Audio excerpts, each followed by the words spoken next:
Saudara yang dimuliakan Allah Subhanahu wa taala, bangga kita menjadi muslim terbesar. Kenapa? Karena yang dihitungnya adalah dari Papua sampai ke Pulau Aceh, Sabang di ujung kilometer 0. Maka kebanggaan kebersamaan ini itu karena berjamaah. Berjamaah kita luar biasa.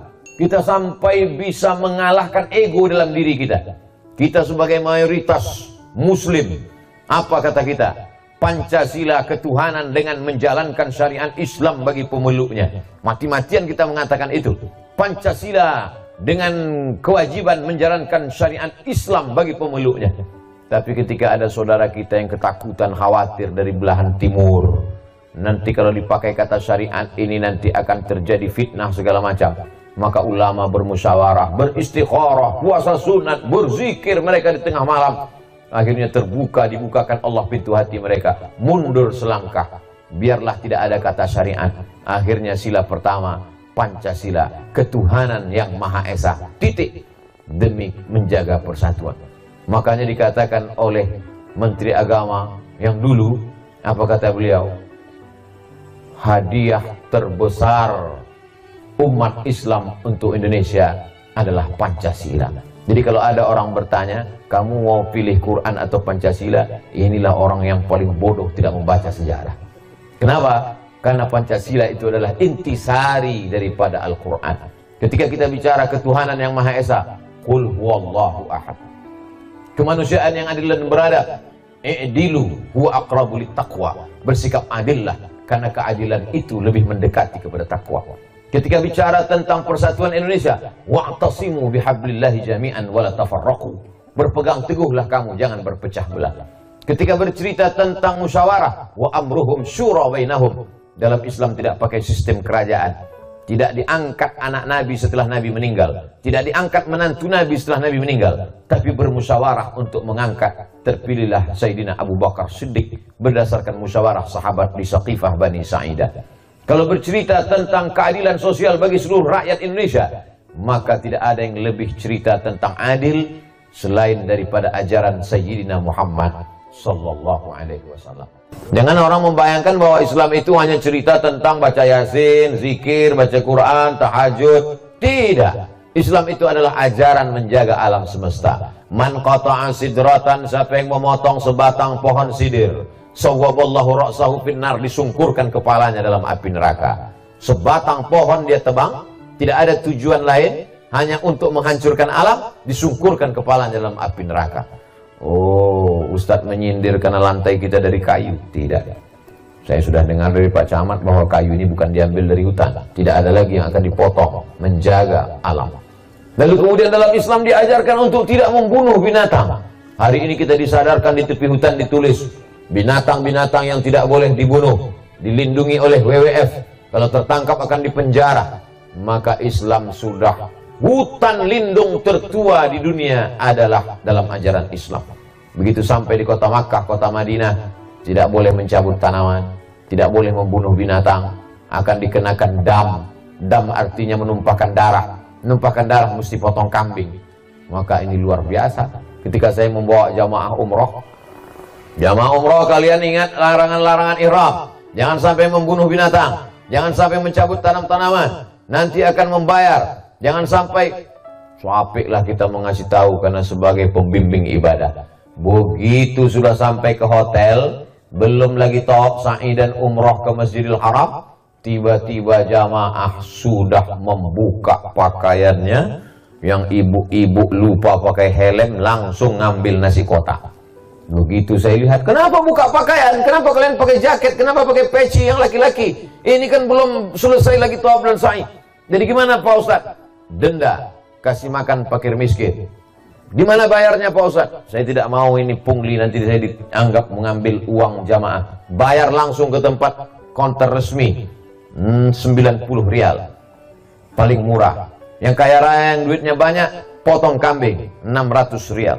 600 rial tak ada Pak Ustadz. 90 rial, 90 rial pun tak ada Pak Ustadz. Jadi apa yang paling ringan Pak Ustadz? Kalian menanggung dosa. Kalau gitu kami pilih dosanya aja lah Pak Ustadz. Islam agama yang mengajarkan ada punishment, ada hukuman. Maka itu kita lihat hari ini hukuman orang yang sembarangan membuang sampah. Orang yang kotor, orang yang suka membuang sampah sembarangan. Tapi kalau dia hidup di suatu negeri yang ketat aturannya, dia akan menjadi orang disiplin. Siapa contohnya? Kita.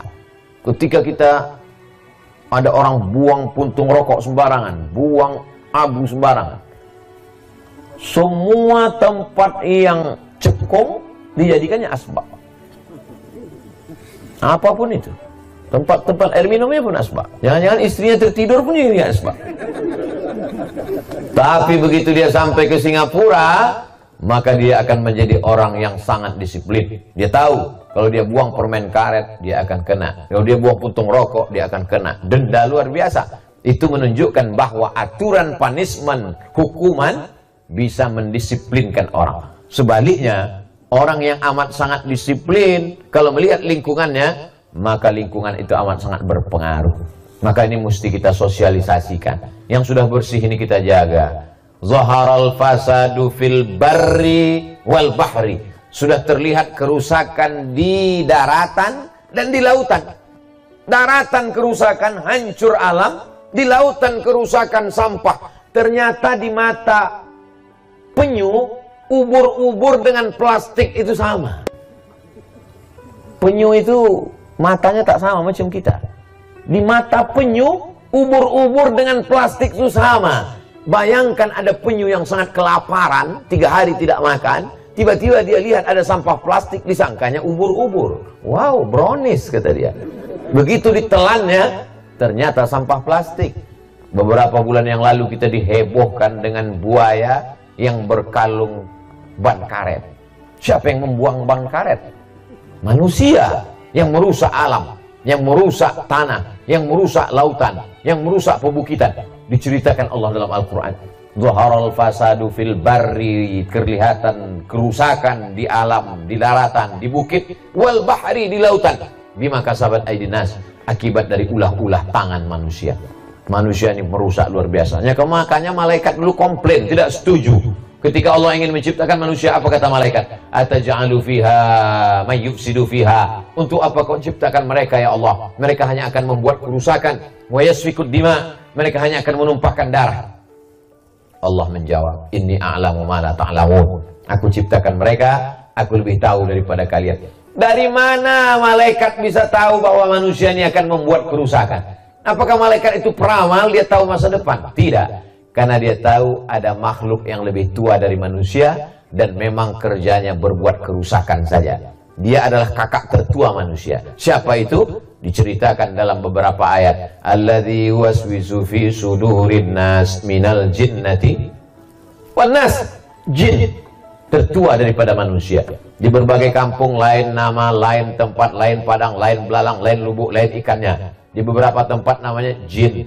Di beberapa tempat namanya ifrit. Di beberapa tempat namanya hantu. Di beberapa tempat namanya setan. Di beberapa tempat namanya nyiblorong, bolong, macam-macam. Tapi bagi saudaraku dimanapun berada, kalau kalian ada rencana untuk datang ke Maratua, khawatir, mana tahu. Orang di Nusantara, di Indonesia ini kan masih percaya kepada hantu dan lain sebagainya. Mau kamu jalan-jalan ke Pulau Maratua? Ah, takut Pak Ustadz, pulau itu di tengah laut, jangan-jangan ada hantunya. Tidak ada, semua hantu sudah mati. Apa sebab? Karena mara itu artinya memasak. Tua artinya tuba. Tuba adalah akar tanaman. Kalau dia dipecahkan keluar putih seperti susu, makanya ada istilah air susu dibalas air tuba. Mara memasak, tua air tuba, dimasak air tuba untuk minuman hantu, maka semua hantu sudah mati gara-gara minum air tuba. Itulah arti Maratua. Oh, itu artinya Pak Ustadz. Ya, Ustadz tahu dari mana? Dari Pak Camat. Saudara yang dimuliakan Allah Subhanahu wa taala, tidak ada keraguan, tidak ada ketakutan. Alamnya bersih, tanahnya Masya Allah, pepohonannya hijau. Jalannya gimana Ustaz Abdul Somad? Kami mau datang ke sana. Jalannya mulus. Kau letakkan botol air minum tidak akan tumpah. Syaratnya tutupnya jangan dibuka. Kau buka pun tidak akan tumpah. Saya tadi sudah naik dari ujung sampai ke ujung, kami pergi bersih, anak-anaknya ramah. Begitu mereka main bola, melihat saya berjalan di atas jembatan sambil berbisik mereka, itu yang sering di TV itu. Masya Allah, mereka sopan, mereka luar biasa. Nah, ini semua adalah kebaikan-kebaikan yang mesti kita jaga. Bapak-bapaknya sudah baik, ibu-ibunya sudah baik, tapi anak-anak kita ini mesti kita sadarkan tentang menjaga alam semesta. Kalau tidak, ini hanya tinggal cerita saja Bapak Ibu. Dulu ada namanya ubur-ubur, sekarang mana? Ini fotonya. Dulu ada namanya rusa, sekarang mana? Tuh tanduknya tergantung jadi tempat gantungan jaket pakaian. Dulu ada namanya, punah semuanya. Siapa yang memakannya? Manusia. Nauzubillah. Alhamdulillah kalau alam ini masih terjaga, ini menjadi akuarium terbesar. Anak-anak kita masih bisa melihat ikan. Tegak di atas jembatan masih nampak ikan. Tadi nampak ikan cucut panjang. Ada ikan berwarna-warni, ada kuning, ada hijau, ada biru. Nampak tanpa harus menyelam. Maka pemandangan ini saya ingin anak cucu kita ke depan masih bisa melihat. Jangan sampai dia melihat itu hanya di layar televisi. Dia melihat itu hanya di layar handphone. Nauzubillah. Kita yang masih menyaksikan ini nikmat terbesar. Fabi ayyi ala'i rabbikuma tukadziban. Nikmat yang besar mana lagi yang kau dustakan wahai orang-orang yang beriman. Allah berjanji kalau kau jaga nikmat yang besar ini, la in syakartum la azidannakum.